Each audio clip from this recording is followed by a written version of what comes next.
Day 2 आज का नीति वचन दूसरा अध्याय।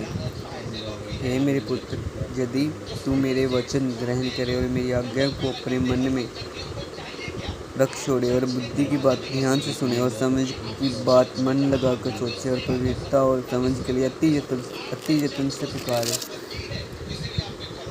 और उसको चांदी के समान ढूंढे और गुप्त धन के समान उसकी खोज में लगा रहे, तो यहोवा के भय को समझेगा, परमेश्वर का ज्ञान तुझे प्राप्त होगा।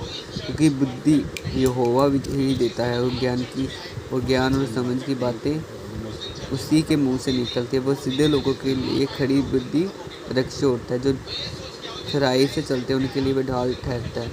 वो न्याय के पथों की देखभाल करता है और अपने भक्तों के मार्ग की रक्षा करता है। तब तू धर्म और न्याय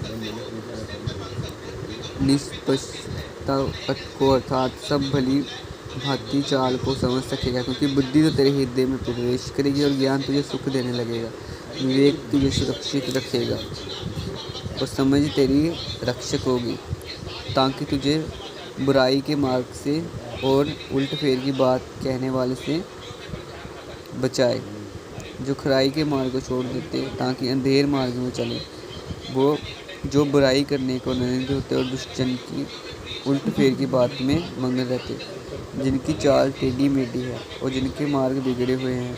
तब तो प्राइस से बचेगा, जो चिकनी चुपड़ी बातें बोलती और अपनी जवानी के साथी को छोड़ देती और जो अपने परमेश्वर की वाचा को भूल जाती है। उसका घर मृत्यु की ढलान पर है, उसकी डंगरें मरे हुओं के बीच पहुंच जाती हैं। जो उसके पास जाता है उनमें से